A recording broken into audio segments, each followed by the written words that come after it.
کے لائے تھے 4 دن، 2 آرزو میں کٹ گئے 2 انتظار میں۔ السلام علیکم ورحمۃ اللہ وبرکاتہ۔ معزز سامعین، آج ہم انشاءاللہ قرآن حکیم کی عظیم ترین آیت کا مطالعہ کریں گے۔ عظیم ترین آیت مطلب آیت الکرسی۔ آیت الکرسی جو ہے توحید کے عظیم ترین خزانوں میں سے ہے۔ رسول اللہ صلی اللہ علیہ وآلہ وسلم نے اسے تمام آیات قرآنی کی سردار قرار دیا ہے۔ حضرت ابو ہریرہ رضی اللہ عنہ سے روایت ہے کہ رسول اللہ صلی اللہ علیہ وآلہ وسلم نے ارشاد فرمایا، لِكُلِّ شَيْءٍ سَنَامٌ وَإِنَّ سَنَامَ الْقُرْآنِ سُورَةُ الْبَقَرَةِ وَفِيهَا آيَةٌ هِيَ سَيِّدَةُ أَيِ الْقُرْآنِ هِيَ آيَةُ الْكُرْسِيِّ۔ ہر شے کی ایک چوٹی ہوتی ہے اور یقیناً قرآن حکیم کی چوٹی سورۃ البقرہ ہے۔ اس میں ایک آیت ہے جو آیات قرآنی کی سردار ہے اور وہ آیت ہے آیت الکرسی۔ اعوذ باللہ من الشیطان الرجیم۔ میں پناہ مانگتی ہوں اللہ تعالیٰ کی شیطان مردود سے۔ بسم اللہ الرحمن الرحیم۔ شروع اللہ کے نام کے ساتھ جو بڑا مہربان نہایت رحم کرنے والا ہے۔ اللہ لا الہ الا ہو۔ اللہ وہ معبود برحق ہے جس کے سوا کوئی معبود نہیں۔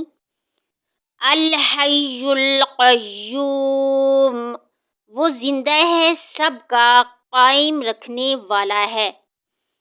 وہ از خود اور باخود زندہ ہے، اس کی زندگی مستعار نہیں ہے، اس کی زندگی ہماری زندگی کی مانند نہیں ہے، جس کے بارے میں بہادر شاہ ظفر نے کہا تھا، عمر دراز مانگ کے لائے تھے 4 دن، 2 آرزو میں کٹ گئے 2 انتظار میں۔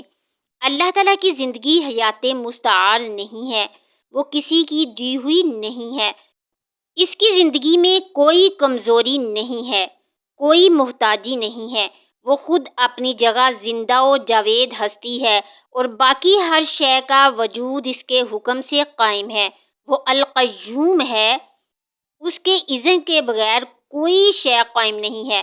سورۃ الاخلاص میں اللہ تعالیٰ کے لیے 2 الفاظ الاحد اور الصمد آئے ہیں۔ وہ اپنی جگہ الاحد ہے لیکن باقی پوری کائنات کے لیے الصمد ہے۔ اسی طرح وہ از خود الحیّ ہے اور باقی پوری کائنات کے لیے القیوم ہے۔ لا تأخذہ سنۃ ولا نوم، نہ اس پر اونگ غالب آتی ہے اور نہ نیند۔ لہ ما فی السماوات وما فی الارض، جو کچھ آسمانوں اور زمین میں ہے سب اسی کا ہے، ہر شے کی ملکیت مکمل کی مکمل اسی کی ہے۔ من ذا الذی یشفع عندہ الا بإذنہ، کوئی ہے جو شفاعت کر سکے اس کے پاس کسی کی مگر اس کی اجازت سے۔ سورۃ البقرہ میں قبل ازیں 3 مرتبہ قیامت کے روز کسی شفاعت کا 2 ٹوک انداز میں انکار کیا گیا ہے کہ کوئی شفاعت نہیں، یہاں بھی بہت ہی جلالی انداز اختیار کیا گیا ہے۔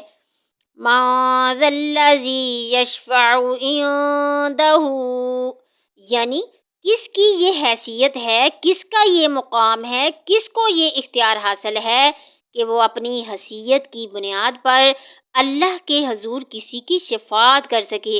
الا بإذنہ، ہاں جس کے لیے اللہ اجازت دے دے گا۔ یہاں پہلی مرتبہ استثناء کے ساتھ شفاعت کا ذکر آیا ہے، ورنہ سورۃ البقرہ کے 6 رکوع کی دوسری آیت میں یہ الفاظ آتے ہیں، وَلَا يُقْبَلُ مِنْهَا شَفَاعَةٌ، اور نہ اس روز کسی کی طرف سے کوئی شفاعت قبول کی جائے گی۔ اس طرح 15ویں رکوع کی دوسری آیت میں الفاظ آتے ہیں، وَلَا تَنفَعُهَا شَفَاعَةٌ، اور نہ اس کو کسی کی شفاعت ہی فائدہ دے گی۔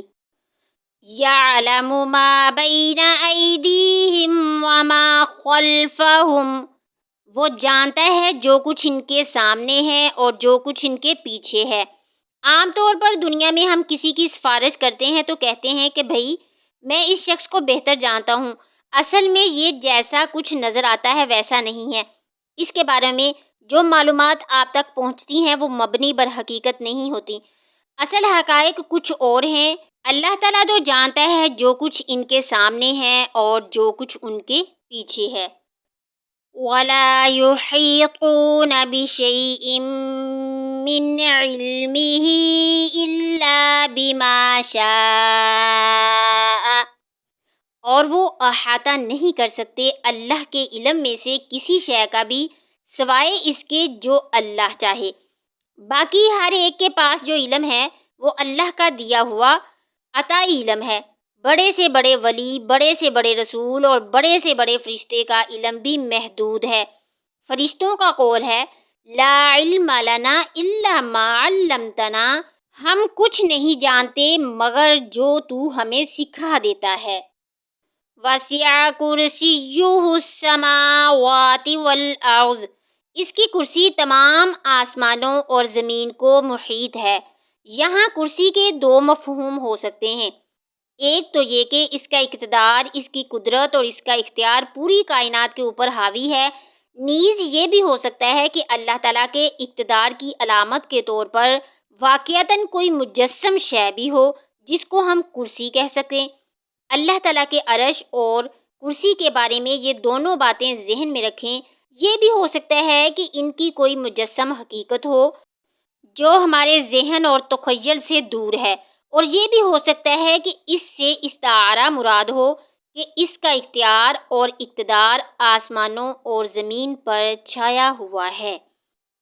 وَلَا يَئُودُهُ حِفْظُهُمَا، اور اس پر گراں نہیں گزرتی ان دونوں کی حفاظت۔ آسمانوں اور زمین کی حفاظت اور ان کا تھامنا اس پر ذرا بھی مشکل نہیں، اور اس سے اس پر کوئی تھکان طاری نہیں ہوتی۔ وَهُوَ الْعَلِيُّ الْعَظِيمُ، اور وہ بلند و بالا اور بڑی عظمت والا ہے۔ صدق اللہ العظیم۔ تو معزز ویورز، جو شخص صبح کے وقت آیت الکرسی کی تلاوت کرتا ہے وہ شام تک شریر جنوں سے محفوظ ہو جاتا ہے، اور جو شام کو پڑھتا ہے وہ صبح تک شریر جنوں سے محفوظ ہو جاتا ہے۔ اس لیے آپ اپنی زندگی کا معمول بنا لیں اور صبح اور شام کے اذکار میں اس کی تلاوت ضرور فرمائیں۔ انشاءاللہ بہت فائدہ ہوگا۔ اللہ تعالیٰ سے دعا کرتی ہوں کہ اللہ تعالیٰ ہمیں قرآن پاک سمجھ کر پڑھنے کی توفیق عطا فرمائے۔ آمین ثم آمین، وما علینا الا البلاغ المبین۔